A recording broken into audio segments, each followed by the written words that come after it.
निश्चित एक चांगल्या वातावरणामध्ये निर्णय होईल। नाही, एक म्हटलं जातं आहे सपकाळ साहेब की हे उद्धव ठाकरे जर उमेदवार असतील तर निवडणूक बिनविरोध होईल। नाही, या संदर्भामध्ये काँग्रेस पक्षाने जी घेतलेली जी भूमिका होती ती भूमिका आपल्या सर्वांच्या समोर आहे की राज्यसभेच्या निवडणुकीच्या आधीपासून आम्ही सांगत आलो, राज्यसभेची निवडणूक संपन्न झाली आहे, त्यावेळेस काँग्रेस लढू शकले नाही ही वस्तुस्थिती आहे। मात्र उद्धवजी जे आहेत हा महाविकास आघाडीचा चेहरा आहे आणि ते विधान परिषदेमध्ये जर जात असतील तर निश्चित आनंद होईल, हे यापूर्वीच सांगितलेलं आहे। उमेदवारीच्या संदर्भात चर्चा आजच्या बैठकीमध्ये होणं हे काही अपेक्षित नव्हतं। एक संवाद आणि एकंदरीत पुढच्या पद्धतीनं महाविकास आघाडीनं पुढे गेलं पाहिजे या संदर्भातला संवाद अत्यंत महत्त्वपूर्ण होता। सपकाळ साहेब, मुद्दा हा आहे की तुम्ही आज उद्धव ठाकरेंना भेटलात, संजय राऊतही होते। उद्धव ठाकरेंची नेमकी काय भूमिका आहे? ते निवडणूक लढण्यास इच्छुक आहे, त्यांनी तुमच्याकडे तशी काही इच्छा व्यक्त केली? त्यांची भूमिका काय होती यावर मी भाष्य करणं हे योग्य नाही, त्यामुळे या संदर्भात मला वाटतं काही बोलण्याची आवश्यकता नाही। थँक्यू। नाही, आणखी एक विषय होता की जैन मुनी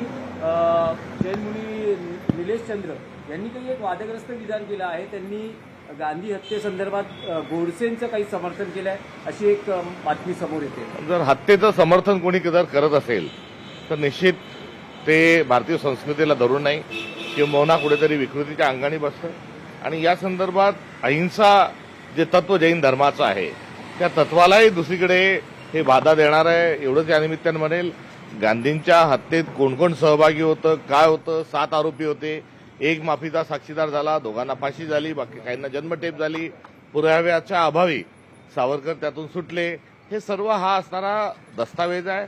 तर कपूर आयोग जो गठीत झाला होता गांधी हत्येतून त्यामध्ये अधिकची माहिती देखील आलेली आहे, त्यामुळे कपूर आयोगाचा अहवाल हा टेबल आहे तो उपलब्ध आहे।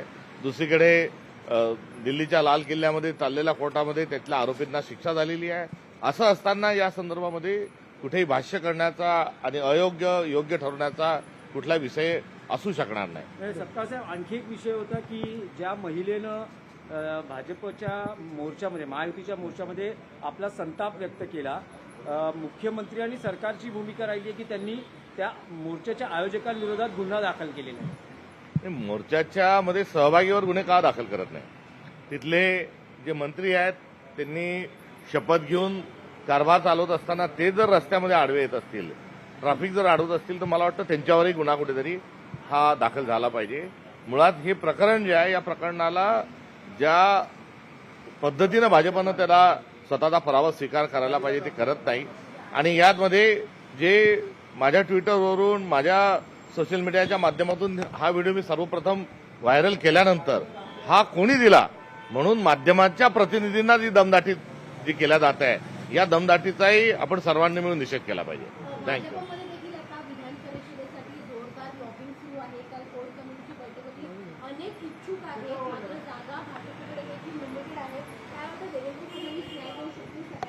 देवेंद्र फडणवीस अन्यायासाठीच प्रसिद्ध आहेत, त्यामुळे बघूया आता पुढे काय काय होतं। थँक्यू।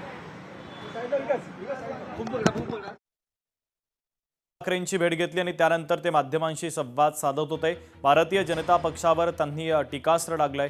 उद्धव ठाकरे महाविकास आघाडीचा चेहरा असल्याचं देखील सपकाळांनी म्हटलेलं आहे।